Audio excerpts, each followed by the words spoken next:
We are following breaking news about R&B singer R. Kelly. Attorney Michael Avenatti says he has a videotape allegedly showing Kelly engaging in graphic sex with an underage girl.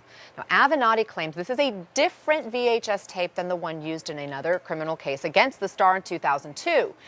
And this newly surfaced tape has been handed over to prosecutors in Kelly's hometown of Chicago. This is in addition to an investigation already underway following an explosive Lifetime documentary that featured multiple interviews with women who say they were sexually abused by Kelly, some when they were in their teens. CNN has viewed this tape in question, and CNN's Sarah Seidner is following this for us in Los Angeles. Also here with us is CNN legal analyst and criminal defense attorney Joey Jackson. Sarah, first, what do we know? How did Avenatti get this alleged tape? It's not something that I know, and it's not something that he is certainly revealing at this point in time.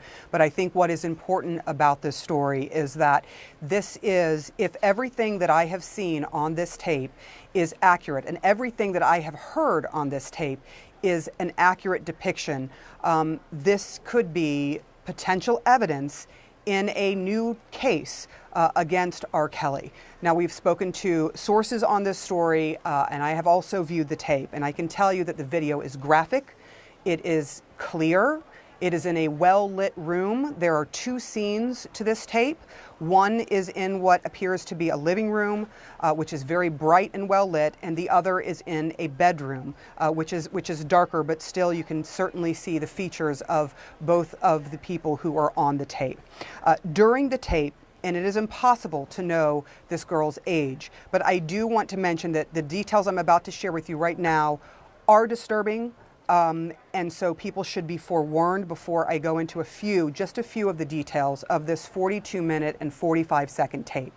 I will tell you this. You see at one point a naked man coming into the frame who appears to be R. Kelly. Our source has identified him as R. Kelly. He is seen performing multiple sex acts with a female that is on this tape. Now, the person that is on this tape, the girl on this tape, she describes the age of her genitalia. She talks about her female genitalia. She describes it as being 14 years old, not once, but at least 6 different times. And he then confirms on the tape, in his own words, the age of her genitalia. We do not know how old this girl is. We have not been able to corroborate that. What we do know, though, are the details of what is on this tape. There is also another very disturbing point at which he asks this person who has described her genitalia as 14-year-old to urinate. She does so after questioning him, and then he does the same to her. He urinates on her.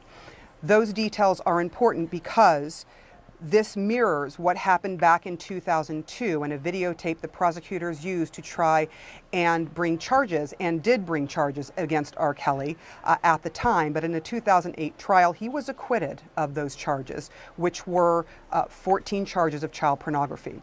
Where we are right now is we have spoken to his attorney, who has said he is not aware of any new evidence. He is not aware of any of these new details. He has not been contacted, nor has his client been contacted by law enforcement at this time.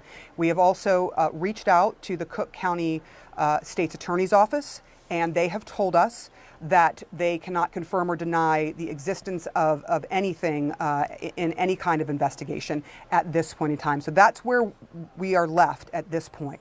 But we have viewed this tape. It is disturbing, no matter how you cut it. And it is very clear video that is quite different from the tape that was being sold back in the 90s and 2000s that was used in the very first trial.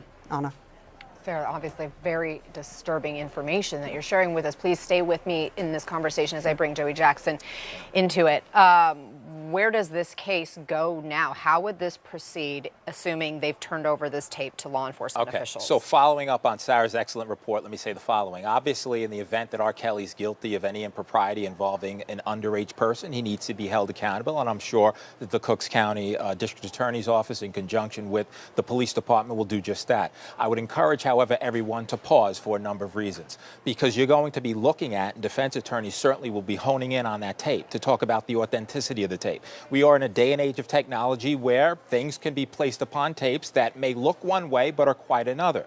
I would mention, as Sarah mentioned, you look back at the 2002 issue, that's when the tape first surfaced, and then he was prosecuted and brought to court in 2008. A tape first right, surfaced there. We believe not this is tape. separate. This Yep. is a separate tape. A tape set, and I just want to draw the parallels. In that case, they thought they had him dead to rights. Different issue, different tape, different time. But of course, there was the argument made about who was on the tape. Was the person underage? Was it even R. Kelly? The reason I say that, Anna, is because I predict that the same arguments will be made here. Number one, authenticate this tape. Where did it come from? Where and when did the lawyer get it? How did it surface? Was there a chain of custody? Who had it before that? Where did it originate from? Then when you get through all of those questions, who was the woman on the tape? In the other case in 2002, they brought a number of other people in to authenticate who the individual was because that person did not testify. We don't know in this case moving forward whether or not they have this individual, whether she's indeed underage, whether others will testify, whether she will testify, but the same arguments will be made as to whether she's underage,